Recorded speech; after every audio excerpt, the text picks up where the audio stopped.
안녕하세요. 저는 40대 여성으로 남편과 애들을 키우며 그럭저럭 평범하게 살아가고 있는 주부입니다. 평소 이 채널의 애청자이기도 하고요.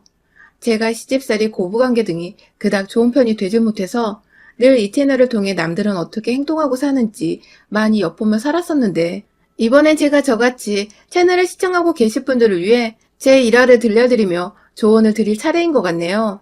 저는 정말 하나도 모난 거 없이, 부족한 거 없이 어릴 적부터 좋은 부모님과 좋은 환경에서 자랐습니다. 저희 부모님 두 분 모두 지금의 저와 남편처럼 그냥 평범한 회사를 다니는 직장인이었고 주부였는데, 서울에서 나고 자란 저희 할아버지가 사셨던 땅이 금싸라기가 되며 땅값으로 돈을 많이 벌었고, 그 돈을 다 6자식에게 나눠주셨는데도 한 사람당 받게 된 유산이 제법 많아서 고모들과 아빠 그리고 삼촌들까지 모두 부유하게 살 수 있었죠. 다들 할아버지 따라서 땅을 사거나 임대업에 눈을 돌려보겠다고 하던 일도 그만둔 채 뛰어들 동안 저희 아버지는 그냥 잘하는 게 회사에서 일하는 것뿐이라며 끝까지 하시던 일을 그만두지 않으셨고, 돈은 모조리 살림을 책임지는 저희 어머니께 맡겼어요. 그런데 이 무슨 럭키한 일인지 아버지는 아버지대로 성실하게 다니던 회사에서 일이 잘 풀려 승진도 잘하셨고, 그런 남편을 보며 내조할 맛이 나는지 어머님도 어머님대로 있던 돈으로 작은 주택부터 시작해 사고 파는 임대업에 고모 따라 뛰어드셔서는 돈을 많이도 저축할 수 있었죠. 원래부터 부유했던 편이었는데 덩달아 더 친척들까지 다 경제적인 여유가 생기는 바람에 저의 돈에 대한 개념은 정말 안드로메다로 향해버렸죠. 그냥 아끼지 않아도 척척 더 쓰라고 돈을 내어주시는 부모님이 계셨기 때문에 돈에 대한 걱정을 따로 해본 적이 없었던 것 같아요. 다행인 건 부모님이 망나니처럼 살다가 재산을 상속받은 것도 아니었고, 모두가 제자리에서 제 역할을 열심히 하시면서 자연스레 재산을 모으셨던 것이어서 그런지 다행히 전 돈에 대한 개념만 없을 뿐 제 일은 무조건 열심히 해야 하는 거라는 배움을 얻었죠. 자기 일에 최선을 다하고 열심히 살다 보면 가진 돈을 누릴 자격이 더 있다는 생각을 하곤 했어요. 그런데 이 제 사상이 좀 이상한 방향으로 가닥을 잡았어요. 제 꿈이 현모양처였거든요.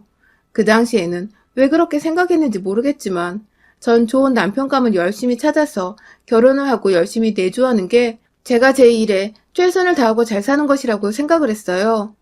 내조를 잘하는 현모양처라면 어머니처럼 돈을 쓰고 굴리는 자격을 누릴 수 있지 않을까 싶었던 것이죠. 그리고 이러한 제 꿈은 대학에 가서야 조금씩 실행이 되었습니다.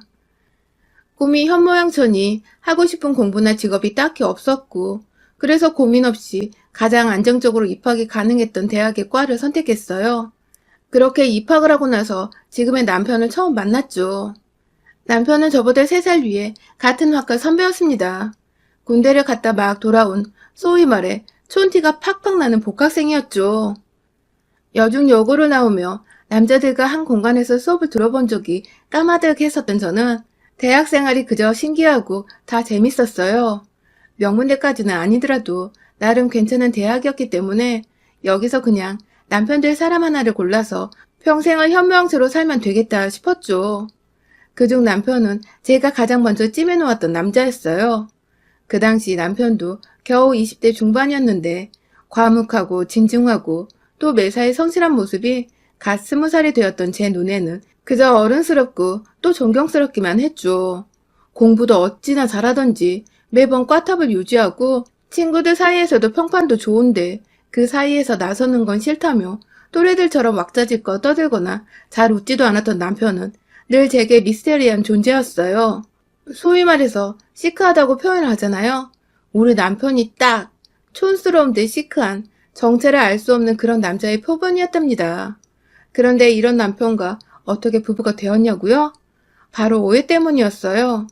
남편의 친구였던 저희 학과 한 선배가 저를 짝사랑한다며 고백을 하려고 한 적이 있었어요. 혼자 꽃다발의 케이크인지 뭐였는지 지금까지도 알 수 없는 작은 상자 하나를 들고서는 학교에 왔는데 저와 만나기로 한 장소에서 잠깐 그걸 저희 남편한테 맡겼었나 보더라고요.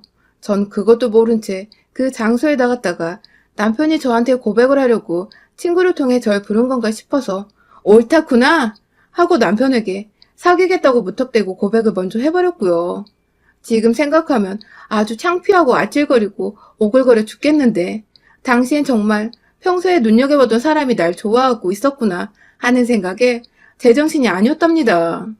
뒤늦게야 저에게 고백을 하랬던 선배가 나타나 다 정정을 했지만 제 마음은 이미 선배가 저를 좋아하는 게 아니었던 실망감으로 먹구름이 가득 껴있었고 어찌저찌 불편한 기색을 내비치며 학교를 다니다가 그런 제가 신경이 쓰였는지 먼저 다가오진 남편과 술 몇 잔을 마시면서 사귀게 되었어요.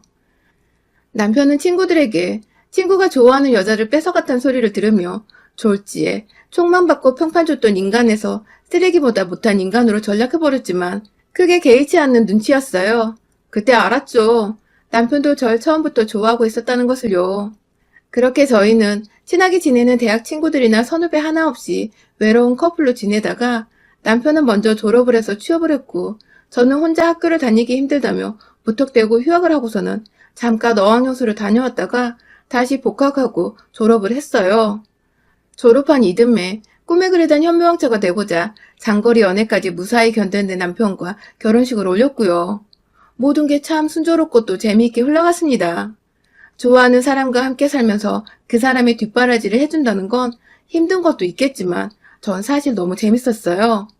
제 손에 거치지 않은 곳이 없는 남편의 모습에 아침마다 출근을 시키며 어찌나 뿌듯하고 행복하던지. 그렇게 신혼생활만큼 평생토록 우리 결혼은 늘 행복으로 가득 차 있을 것만 같았죠. 하지만 제가 너무 어렸던 나머지 간과했던 것이 있었습니다. 바로 시댁이었죠. 대학을 다닐 때야 너무 어렸던지라 남편과 서로의 부모님을 만나고 인사를 드린다는 생각 자체를 하지 못했어요. 챙겨야 할 의무도 못 느꼈었고요. 그러다가 자연스레 어학연수를 가게 되면서는 장거리 연애를 하다 보니 당장의 애인인 남편과 연락을 한번 하기도 벅차 다른 식구들 생각은 전혀 못했고요. 그 후 한국으로 돌아와 결혼 얘기가 나오면서부터 자연스레 서로의 가족들에 대해 알게 됐고 또 소개시킬 자리를 뒤늦게 만들게 되었는데요. 당시 시어머님은 제가 남편과 오랫동안 연애를 해왔는데도 이제야 인사를 하러 왔다며 조금 뼈류통에 계셨답니다. 전 말씀을 안 하시길래 식사하는 내내 그걸 모르고 있다가 뒤늦게 남편이 계산을 하러 혼자 나간 사이 뒤에서 절 붙잡고 말씀해 주셔서 알았네요. 이렇게 할 말을 툭 내던지시는 시어머니의 성격을 그때 더 예상해봤어야 하는 건데 전 또 제가 어려서 잘 몰랐다면서 그날 시어머니 앞에서 한참을 죄송하다고 앞으로는 자주 연락을 드리고 찾아뵙겠다며 잘못한 것도 없는데 죄송하단 말을 몇 번이고 했었네요. 그 후 전 정말로 결혼식을 올리기 직전까지 시어머니께 자주 연락을 드리며 밖에서 밥을 먹던 카페를 가던 자주 만나 뵈었고요. 그런 제 정성에 시어머니도 좀 기분이 좋아지셨는지 남편에게 말을 잘 해주셔서 남편이 오히려 절 더 많이 사랑해주고 고마워해줬죠. 그런데 모든 게 완벽했던 결혼식까지 마무리를 짓고 신혼집으로 입성했던 날, 그날부터 뭔가 삐그덕거렸어요. 여행을 끝마치고 집에 도착해 각자의 부모님께 도착했다는 인사를 드리고 있는데 시어머니가 남편의 수화기 너머로 절 급하게 찾으셨어요. 전화를 건네받아 무슨 일이시냐고 물어보니 시어머니는 대뜸 시댁에 먼저 연락을 해야 하는 거라며 친정 어머니와 통화하고 있는 제게 전화를 당장 끊을 것을 요구하셨어요. 부부가 함께 수화기를 맞들고 시부모님께 예의를 갖춰 전화를 올린 후 그 다음에 친정이 전화를 하는 게 맞다면서. 신혼여행 후 긴 비행으로 피곤해 쩔어있는 저를 마냥 훈계하시던 시어머님은 그렇게 제가 정말 친정과의 전화를 끊고 나서 네네 하며 수긍적인 대답을 몇 번이고 올린 후에야 푹 쉬어라 하는 말과 함께 전화를 끊으셨습니다. 이게 무슨 경우인가 싶어서 어이가 없는데 신혼부터 시댁 문제로 남편과 싸우거나 얼굴을 붉히고 싶지 않아서 겨우 참아냈네요. 그 후 시어머니와 잦은 왕래가 있었던 것도 아니었지만 친정처럼 시댁도 서울에 있었기 때문에 절 불러내면 만나야 하는 일이 많았어요. 소위 며느리들이 모두 힘들어하는 김장 담글 때 불러내시는 거 기본이었고요. 동네 아주머니들과 주민센터에 가서 노래 교육을 받으시다가도 픽업을 하며 차 있는 저를 불러내기도 하셨어요. 매주마다 수업이 끝나면 말이죠. 상견례하고 결혼식 할 때 저희 부모님 옷차림이나 하객들의 수준을 보셨는지 재산도 딱히 없으셨고 변변찮은 직장을 다니는 것도 아니셨던 저희 시아버지와 시어머니는 그날 많이 기가 죽어 계신 것 같았었는데 결혼을 하고 나니 돈 많고 잘난 며느리를 뒀다며 제 덕을 아주 톡톡히 보려 하시더라고요. 그나마 남편이 시아버지를 닮은 건지 우리 시아버님은 점잖으시고 말도 별로 없는 과묵한 편이셔서 저와는 집에서 다 같이 밥을 먹을 때 말고는 딱히 볼 일도 없으셨고 얘기할 기회도 별로 없었지만 시어머니는 달랐어요. 잊을만 하면 전화가 와서는 주민센터 픽업을 마주라 하시고 잊을만 하면 뭐가 먹고 싶다면서 데리러 와달라느니 혹은 차려놓으면 저희 집에 오겠다는 말을 하시며 마주칠 일을 꾸역꾸역 만들어내셨죠. 전 이게 다 며느리가 생겨서 어머님도 신이 나니까 그런 거라 생각했어요. 이렇게 다가오는 게 어머님 또래분들의 방식이라 생각을 해서 웬만하면 다 들어드리고 맞춰드리려고 노력을 했죠. 딱히 금전적인 걸 바라는 것 같지도 않았기 때문에 이 정도 인사치레를 하면 왕래하는 정도는 거뜬히 해드리겠다고 마음을 먹었어요. 신혼 초에만 이러다 마실 거라 생각을 했으니까요. 그런데 제 생각은 완전히 빗나갔어요. 그로부터 애를 가지고 낳기까지 무려 7년이 넘는 시간 동안 우리 시어머니는 참 한결같이도 절 달달 볶으시면서 찾으셨습니다. 저희 집이 시댁과 아무리 차를 타고 가도 최소 30분 정도는 걸리는 거리인데 시어머니는 그런 수고와 노력은 생각은 안 하시는지 가까운데 바쁜 척하지 말라는 말과 함께 절 불러내신다든지 저희 집에 오고 싶은데 차가 마땅치 않으니 데리러 오라며 제가 왕복으로 시댁에 갔다가 어머님을 모시고 다시 저희 집으로 오는 등 불필요한 시간 소모를 많이 하게 만드셨죠. 제가 결혼은 빨리 했지만 임신은 좀 늦게 한 편인데요.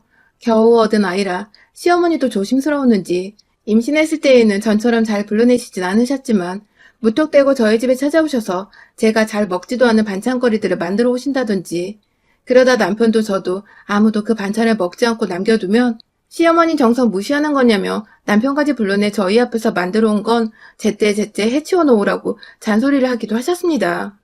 안 만들면 시간도 절약되고 저희는 억지로 안 먹어도 되고 좋은데 시어머니는 굳이 저와 남편이 사는 모습을 보고 싶다는 이유로 집에 일거리들을 만들어 오곤 하셨죠. 점점 그런 시어머니의 막무가내 행동들이 제 힘에 붙였지만 전 또 저대로 그것마저 아들을 향한 사랑이시겠지 하며 최대한 좋게 생각해보려 했습니다. 안 그럼 싸우고 완전히 등지고 사는 방법밖에 없었으니까요. 그러다가 남편이 회사 발령이 나는 바람에 경남 지방으로 내려가게 되었습니다. 남편 혼자 보낼 수가 없어서 저도 아이 데리고 서울을 떠나기로 결심을 했죠.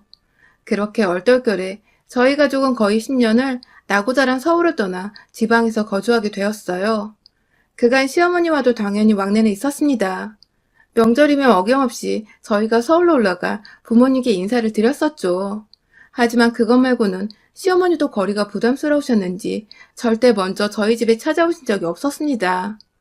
그렇다 보니 그 10년이란 시간 동안은 제게 오히려 자유스러웠고 또 편안히 제 가족들에게만 몰두할 수 있는 시간이었어요. 그 사이 둘째 아이가 또 생겨났고 그래서 친정엄마의 손길이 필요해 잠시 서울 친정집에 머무르기도 했었는데 이상하게 시어머니는 제가 친정에 있다고 하니 손주 보러 오는 것도 불편해하시고 그냥 잘 지내다가 집으로 돌아가란 말만 남기시더라고요. 그렇게 지방에 내려가면 한동안은 어머님이 아이를 못 보실 테니 조금이라도 보시라고 몇 번이고 친정에 오셔도 된다는 말을 전했는데 끝까지 거절하신 우리 시어머니. 그 후로도 굳이 먼저 보고 싶다는 말씀을 안 하시길래 전 저대로 시어머니 생각을 해서 지방으로 다시 내려가기 전에 아이를 데리고 시댁에 한번 들렸습니다. 그런 저와 아이를 보며 무지하게 반가워하시던 시어머니를 보니 저도 마음이 편안했고요. 그러다가 한 3시간 정도 후 곧장 KTX를 타고 지방으로 내려가야 해서 내려가려는데 시어머니가 나서는 제 뒤에서 뜬금없이 그러시더라고요. 인정머리 없는 년이라고요. 처음엔 잘못 들었나 싶어서 뒤돌아 물으니 썩 꺼지라는 말과 함께 홀로 안방으로 들어가셨어요. 옆에서 같이 당황해하던 시아버지는 애써 무시하란 말로 애두르며 절 황급히 밖으로 내보내셨고요. 기차 시간에 쫓겨 어쩔 수 없이 그냥 시댁을 나오긴 했지만 한 달 내내 기분이 나쁘고 찝찝한 마음을 지울 수가 없었어요. 그렇다고 먼 지방에서 서울로 굳이 전화를 걸어 수화기에 대고 어른한테 따질 수도 없는 노릇이고 자연스레 저도 육아를 하느라 바쁘다며 그 일을 잊게 되었고 다음해 명절에는 또 아무렇지 않게 저를 대하시길래 어머님도 잊으신 줄 알고 저도 머릿속에서 지워버렸습니다. 그러다 올해 저희가 다시 서울로 올라오게 되었어요. 지방에 한번 내려갔다 3, 4년 후엔 다시 서울로 올 줄 알았는데 자꾸만 서울 발령이 다시 미뤄지고 기다리다 거의 10년이 지나고 나니 저희도 마냥 이렇게 살 수 없겠더라고요. 저보다도 아이들 교육을 생각해서 더 많이 고민을 했던 남편은 결국 일을 그만두기로 결심했고, 마침 중소기업을 운영하고 있던 친구가 서울에 있어서 그 회사로 이직을 하게 되었습니다. 월급이 줄어드는 경제적인 부분은 제가 친정으로부터 받을 재산이 있기 때문에 먼저 남편에게 걱정하지 말라며 오히려 남편이 직장을 그만두는 것에 찬성을 했어요. 그렇게 홀가분하게 지방에서의 모든 삶을 끝마치고 다시 서울로 올라온 그날, 그간 전세를 주고 있어서 다른 사람이 살고 있었던 저희 집을 새로 싹 인테리어 시공을 하기로 했죠. 그래서 저희 가족들은 모두 평수가 보다 넓은 친정집에 들어가서 임시적으로 살게 되었고, 저는 시공 중인 집을 왔다 갔다 하면서 전반적인 이사관리를 하게 되었어요. 남편은 퇴근 후에야 잠깐 이 집에 와서 같이 공사가 된 집을 보다가 함께 저와 친정집으로 가곤 했고요. 아이들 학교 전학시키고 다시 집수리하고 꾸미는 데까지 신경 쓸 것들이 정말 너무 많더라고요.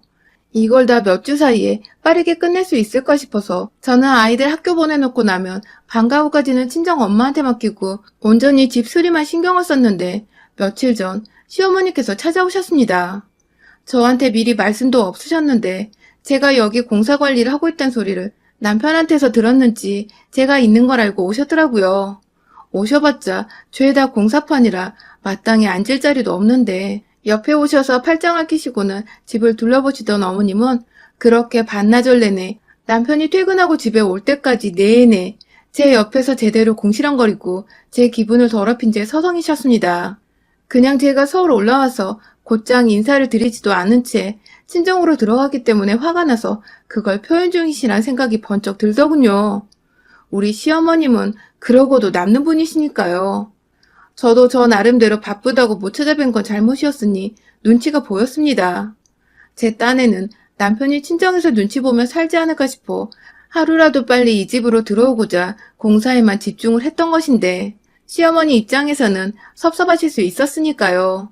막 억지로 구석에 자리를 만들어 시어머니를 앉히고 중간중간 음료수도 사다 드리고 점심도 챙겨드렸습니다. 하지만 시어머니는 처음에 가만히 계시더니 점점 제가 잘해드리고 비율을 맞춰드리려 하자 그게 또 익숙해진 건지 말이 많아지셨어요. 제가 살 집에 제가 선택한 인테리어 벽지를 보고 색이 고닥다리라며 궁시렁거리질 않나.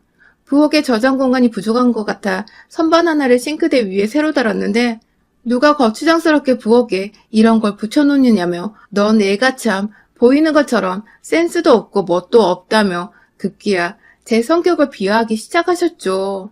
뒤에 인부들도 계시고 듣는 사람이 있는데도 무턱대고 절 흉보시는 시어머니 때문에 얼굴이 몇 번 빨개지기까지 했어요.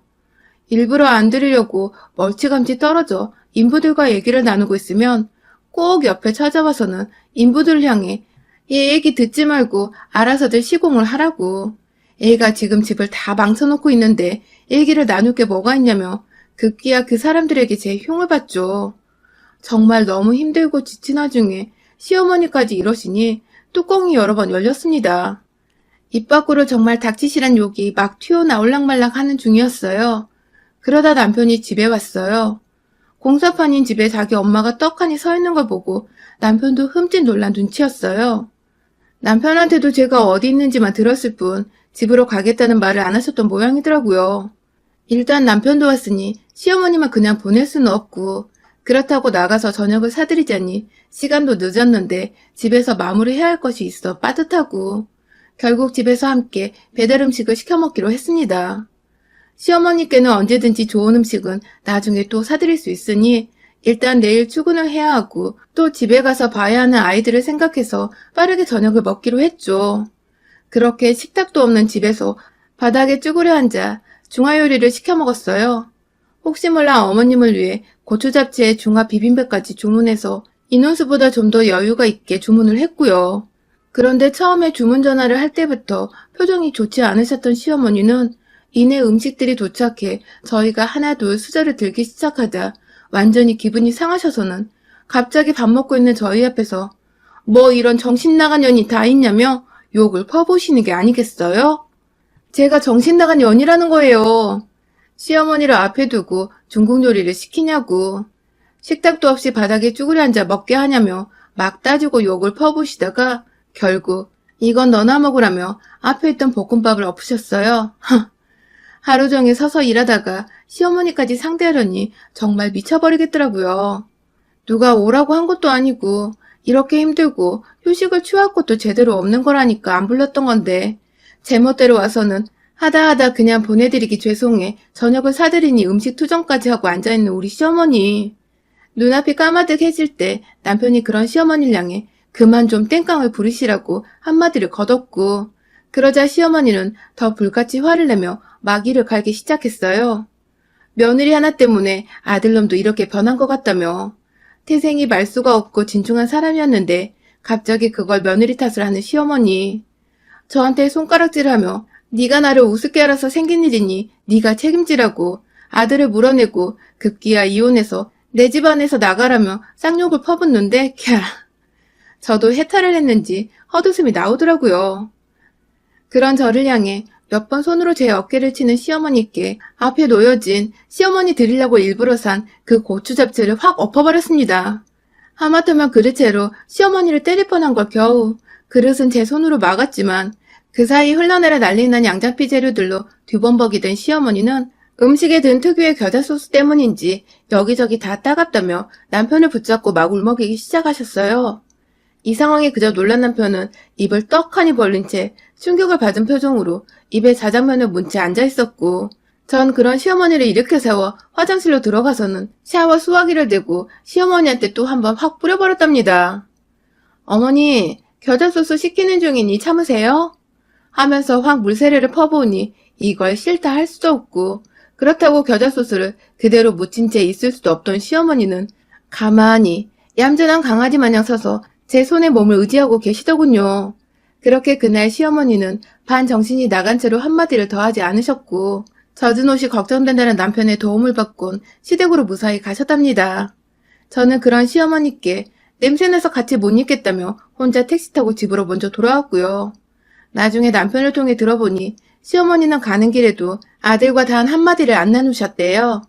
집에 도착해서는 곧장 샤워를 하시고는 침대에 들어 누우셨다고 합니다. 그러게 그렇게 충격받을 거 좀 며느리한테 살갑고 친절하게 대하셨으면 그런 험한 꼴은 안 보셨을 텐데 왜 자꾸 안 해도 될 말을 해가며 귀한 집에서 쓴소리 한 번 안 듣고 자란 저한테 성질을 건드려서는 저도 몰랐던 저의 공격성을 확 끄집어내신 건지. 우리 시어머니 충격을 받으신 만큼 앞으로도 한동안은 좀 조심하시며 며느리와는 둘 수 있는 거리를 최대한 두고서 멀찌감치 떨어져 사시기를 진심으로 건강을 생각하며 조언드립니다. 여러분의 생각은 댓글로 남겨주세요. 오늘도 시청해주셔서 정말 감사합니다.